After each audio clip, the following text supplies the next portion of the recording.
storm, the winter sails on Steam. Fa la la la la la la la la. Celebrate Lord Gabe and the Saviour. Fa la la la la la la la. I am so sorry for that horrible singing. It will never happen again. You have my word. Ladies and gentlemen, welcome to the weekly. The game in the background is Fallout New Vegas, with some 68 mods in total. I've used this character in particular in this game for another video that I did on the channel recently. Some things are bound to repeat when just providing gameplay footage in the background, but as I take it, most of you just listen to this rather than watch it, which is completely fine. It is what I do a lot of the time when it comes to this style of video. So, that said, I am sorry for the singing, though I have a damn good reason for why it happened. Someone's phone is ringing in the background. I'm sorry, this is just the highest degree of unprofessionalism. Why is it so fitting, though? Because pretty much everything that happened this week is in one way or another related to Steam. Some things more directly, some things less, but it is related to Steam nonetheless. So, let us begin with the elephant in the room, shall we call it. Steam just screwing up heavily this week. What happened? Well, apparently if you log in through the Steam website, or even through the client I've heard reports of, but it doesn't matter. If you log into Steam, you have a high chance of basically logging into someone else's account with your credentials. Yeah. Could people buy stuff with your account if they were to log into your account? No, there haven't been any reliable instances of this happening, and reliable there hasn't been any reliable proof of this actually happening, but someone could log into your account, look at all your games, look at how much money you have on your Steam. Someone would be using your account, and you would be using someone else's account. What did you do? You just typed in your username and password, or email and password. That is, I think that is one of the most serious breaches in, well, I don't want to call it security, but in a way it is. This isn't a hack, by the way. People often said, oh, this is Steam's getting hacked or whatever. No, there hasn't been any reports of that, any proof of that. People say it's a DDoS. You can't. No, that's not how a DDoS works. It's what happens when we get a bunch of 10-year-olds arguing on the internet about whether Steam's been hacked or not. Rumors like that begin to spread. Anyways, on to more serious, less less social criticism, I suppose. Yeah, you could do that, but it didn't really compromise anyone, I don't think, which doesn't mean it's a good excuse, don't get me wrong. It's awful and should never ever happen again, but thing is, I don't remember something like this happening on Steam in recent years. I'd argue that I don't remember this happening on Steam since I got on Steam, which is a very, very long time ago. So, I don't know what to tell you. I mean, it is on one hand, I guess somewhat expected that every now and again, once in a blue moon, we're gonna get a problem like that, but this is still, like, this is inexcusable. Hold up there. This area is locked what I would recommend is that they change the way they deal with these situations. You had a few done. Here's the thing.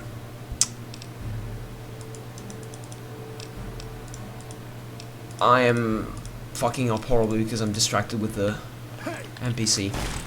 Yeah. Let's not fight the NCR. By the way, so I would recommend that Steam changes the way they deal with these situations, because ideally, you see reports like this, and I would shut down Steam, just end it, kill it, stop, just take down everything, wait, fix it, get it back up. We'll wait an hour, we'll wait 5 hours. Far better to do that than leave it up there as they did. And this is something that others recommended as well. Some very popular and notable YouTubers, Total Biscuit among them, said if they had any sense, and this I'm kind of quoting it, this is what he basically said on Twitter, is if they had any sense, they would shut down Steam right away and fix it and then, you know, put it back up, because that's by far the better option than what they did, was just sort of let it be there and let it happen. Though it was fixed fairly quickly and the servers were running slowly after that. It does come very fitting that happens right as the winter sales are really, well, I don't want to say, we're in this sort of mid-period of the winter sales, aren't we? And essentially, storm the winter shores of no, I said it will never happen again, and I was serious. But yeah, the winter sales, which is what the intro was about. I had a weekly a couple of weeks ago, 3 weeks ago I think. It began with everything is on sale, look at it, everything is on sale. Well, now that's even worse. I mean, now literally everything is on sale. You're gonna have a harder time finding a game that's not on sale. And I was thinking about this for a very long time, and I'm like, should I make a video, try and recommend some games for you to buy? Should I do that? Is that something that I should do? And I'm like, well, no, not really, because I would, one, have to go through each and every game that is on sale, and believe me, I've went through about 100 of them yesterday, and it just doesn't end. We now have this good problem, okay, a first world problem. There are so many games to buy, I don't know which one to buy. And if you're gonna buy a game ever, buy it now, because it's 90% off. Chances are it's not going to get a lot better. Ever. Well, that is until next year's winter sales. There's also the sales in autumn as well. There's a lot of sales on Steam, isn't there? Come to think of it. Yeah. So, I would advise, as in the previous video, in fact, why am I even saying this? Go back 3 weeks ago, daily. Play that video, and everything that I advised back then, I would advise right now. Be careful, don't spend all of your money. Think about whether you're actually going to play the game that you just bought, because chances are you're not going to. But that's how it goes, like, you buy 10 games on a sale and you only ever play one of them, and that's where it ends, right? So, as I said, be careful with what you buy.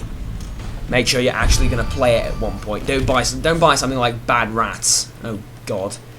But yeah, Fallout's on sale. Assassin's Creed franchises are on sale. Black Flag is on sale for a handful of dollars. If you're going to buy an Assassin's Creed game that you haven't played, buy that if you haven't played it. It's my favorite Assassin's Creed game ever. I cannot recommend that enough.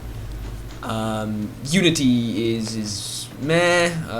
The Syndicate one is still expensive as fuck, so I wouldn't recommend buying those, as you can get them on G2A for cheaper.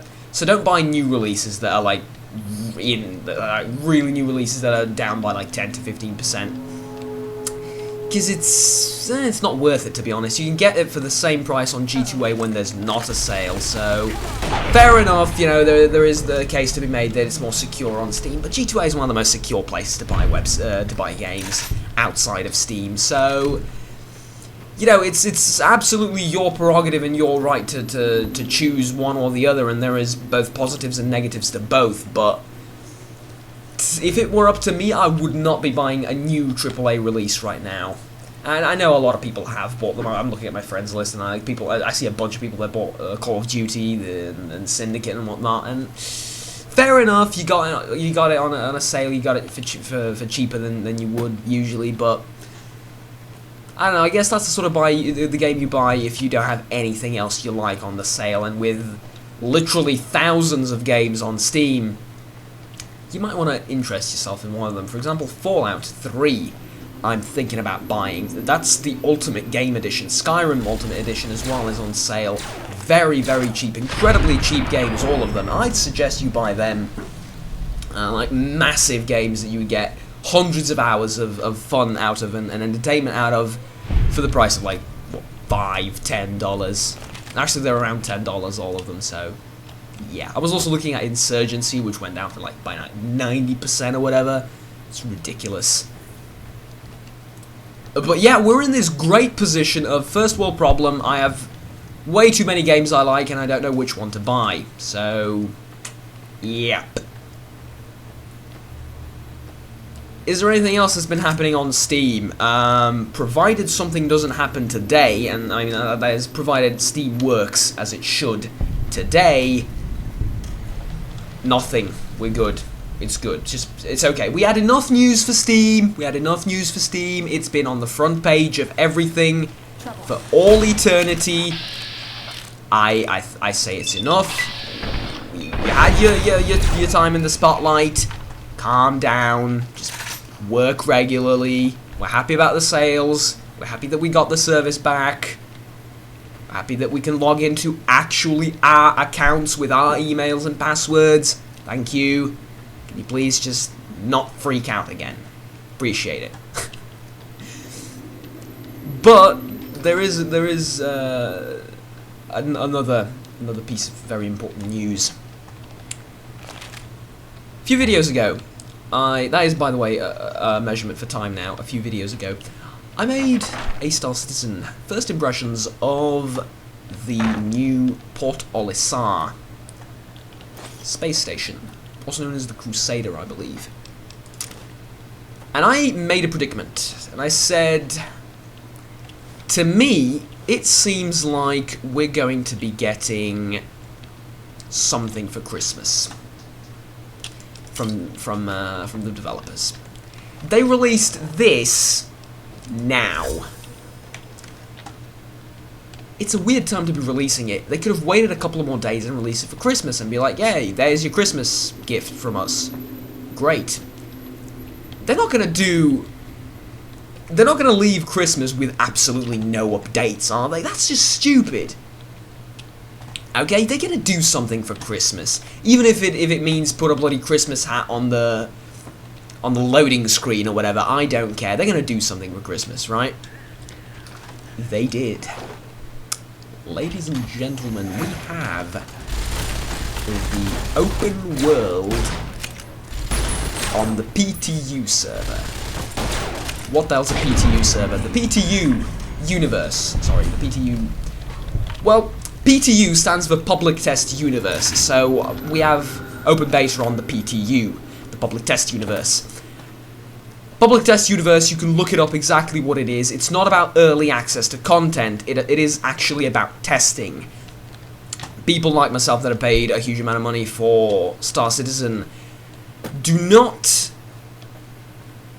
have not paid it to get early access to content. We've paid it to support the game and actually partake and participate in the testing of said game, right?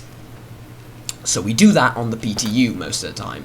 Though being on the live server is also a huge part of testing because, you know, it's what the game is. It's a bunch of tests and pre-alpha showcases of what the game can do and what the game can be in years from now. So, what's it like? Well, I actually have some footage which I'm going to play right now for you, and I'm going to talk about Star Citizen as we look at the footage. But before we begin actually playing the footage, it is essentially you go to Port Olisar, you order a ship, whichever one you have, you get it delivered to you. If it is flight capable, it gets delivered on the thing.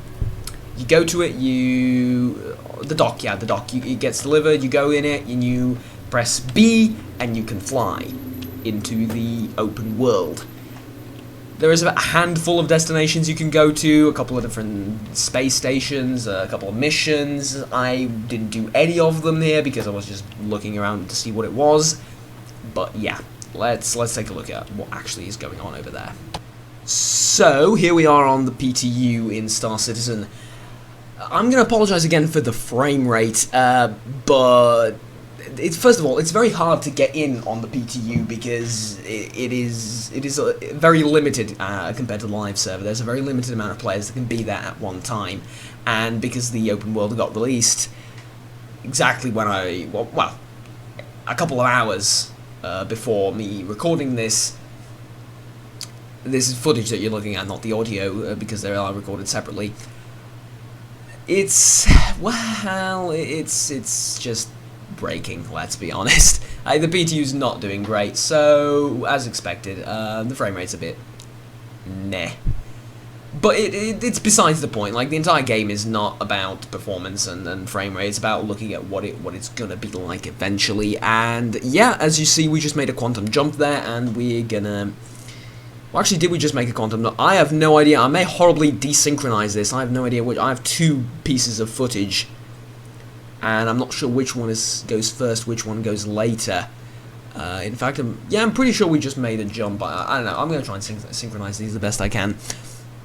So, for some reason, the guns on my Aurora have been disabled during this. I couldn't get them up for some reason. I tried every button, trust me. I tried. In fact, you'll see me pressing, well, you won't see me pressing, but you'll see me just stare there at something and press every button on my keyboard just to get the guns back online. They wouldn't get back online for some reason. I don't know. Again, it's a PTU, don't expect miracles from it. So, where can you exactly go? Well, there's a variety of different locations and a variety of different missions. They've also added in this update some work on the marine thingamajig, space marine combat, and I'm hoping against hope that we get it for New Year's Eve, because that would be awesome. Huge update for Christmas, huge update for New Year's Eve, and we're like, whoa, it was just the game would take off, if you excuse the pun. Immensely after that, but I don't think we're going to get... Then again, think about it like this. We should get something for New Year's Eve, shouldn't we?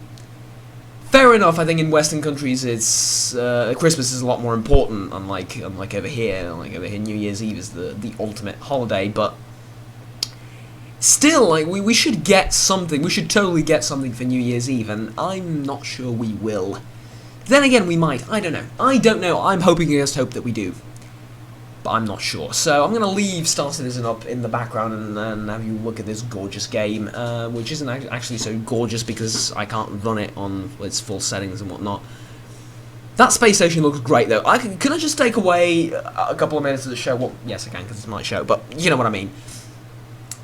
The game, design-wise, not graphical fidelity, but the design of the space stations and whatnot, looks absolutely amazing. The CryEngine is perfectly fit to do everything that they're trying to do in it. Even though it's a bit of a weird short... I don't know. I don't think I would have gone for the CryEngine. Then again, it is hands down one of the best engines out there, so... I don't know. We'll see. We'll see how it performs in the FPS module, because right now movement and walking around in space and everything is incredibly broken. Well, I mean, it is, isn't it? It is. Like, jumping is just... You're not really jumping, and I know it's supposed to be like that in space. No, I mean, you don't have... It isn't... There are places where you have gravity and you can't do basic movement. In your hangar, you get stuck on stuff, and you... Nah... That is fixable. That is easily fixable. That's how it is in every game, but the movement is just so bad. I don't know how it's going to do in the FPS module for the game. I can't wait to see it, but I hope they improve it tenfold, because they're going to have to if it's going to be at all playable. That said, moving on. The design of the space stations, and obviously the spacecraft, look gorgeous. We've seen them since the earliest stages of this game. It's nothing to be surprised at, but the space stations are very, very nice.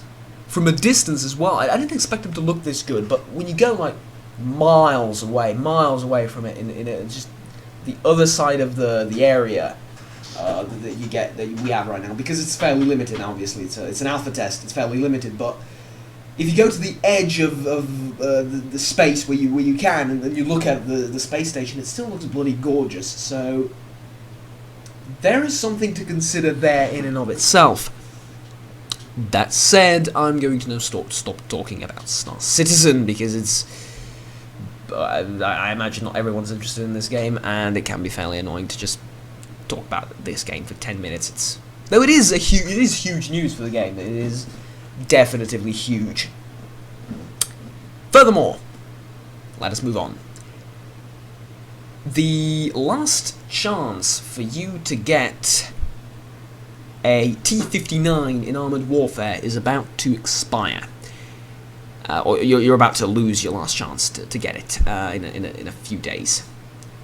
I think it's a few days. I don't know. If you have any intention on playing Armoured Warfare, if you have an account on Armoured Warfare, just go and log in and get your Tier 3 Premium.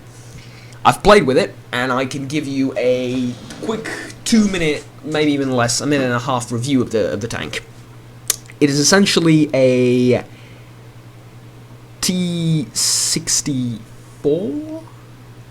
Am I right? No? It's not T-54, it's a T-62, right? Yeah, it's the T-62, the veteran one. The T-62, now you're going to tell me the T-62 doesn't exist. I have this written down. Somewhere. The Tier 3 Russian heavy battle tank, main battle tank that you get, that is what it basically is. There's also the Tier 3 Veteran, also a Russian tank, that you got for logging in on Veterans Day, and it's basically the same tank. There are slight differences between them. The T-59 has slightly better frontal hull armor and less damage, but more DPS, and I think I prefer the higher alpha damage on the Veteran. So it's not a great tank, but it is a premium tank, so you'll earn more credits and experience and whatnot, and it comes with a fully upgraded crew. So if you're early on in the game, that tank can be very fun for you to play every now and again, and it is a great moneymaker. Well, if you don't have another different premium tank, then if you're just rolling with basic tanks, it is probably your best moneymaker up to Tier 4 and definitively at Tier 3, but maybe even up to Tier 4. So it performs great. It isn't an underpowered tank, but you're not buying power by getting it. You're just getting a slightly easier time grinding, and that will be more or less it for Armoured Warfare. And thus we conclude our what's it called? Our video, I believe. This would be all. Yeah, that would in fact be everything that caught my attention. In terms of personal news, what have I been doing? Well, I've played a bit of XCOM every now and again. I've played Fallout New Vegas a lot. I finally stopped playing Civilization 5 because that game was destroying my life. Seriously, I play that way too much. It is ridiculously addictive. But yeah, I played some XCOM, played some New Vegas, and I'm thinking about which games I'm gonna buy and play the hell out of for the Steam sales, which is completely irrelevant, to be honest. But yeah, it's been good. I started actually, which is in a way completely unrelated to gaming, but I guess I kinda should have a. Well, I don't know if I should mention this. I'm gonna make a quick mention of this. I started watching Jekyll and Hyde. The TV show, which is great. I love it. It's a great TV show. Recommend it. It has nothing to do with gaming, but I just quick mention, okay? Like 10-second mention. Sorry. Yeah. Other than that, I may actually get the microphone earlier than expected, which is now kind of hyping me up, and I don't want to be hype. I'm expecting everything to go wrong with the delivery, because then you get pleasantly surprised when it doesn't.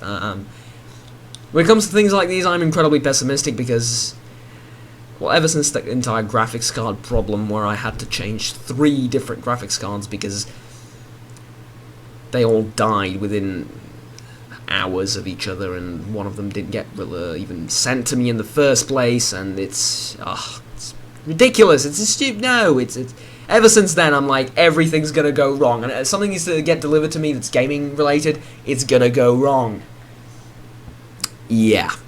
Speaking of going wrong, my Ubisoft, oh sorry, not Ubisoft, my Origin account got hacked as well. Someone tried to hack my Twitter after that, and I am in a hell of a shitstorm. But it's fine, I've everything under control, or at least I like to think so. For all I know, there's someone listening to me right now and trying that and being it is out to get me, you know, to steal all my YouTube away and all that. I'm not being paranoid at all. What are you talking about? But yeah, paranoia aside, that would be more or less everything as far as personal news go as well. What have you been playing? Have you been up to something interesting? How was your Christmas? Merry Christmas! I forgot to say. Merry Christmas, everybody. I'm only 2 days late. I mean, So yeah. Thank you very much for watching. Please remember to like and subscribe down below, as it does really help the channel out. And this is the last weekly in 2015. Give yourselves a round of applause. For we have done the last weekly, or you've listened to the last weekly in 2015. Next one is going to be 2016, and damn, I hope it's going to be a good year for gaming. It is. Let's be honest, it is. You've seen some of the new releases that are coming out. Black Desert Online is going to come to Europe in its open release. It's going to be amazing. It's going to be a great year. I look forward to 2016, genuinely, though I do have my fears. A lot of them. It will bring problems, but it will bring joy as well. So, just remember, have fun, and bye-bye. Take care.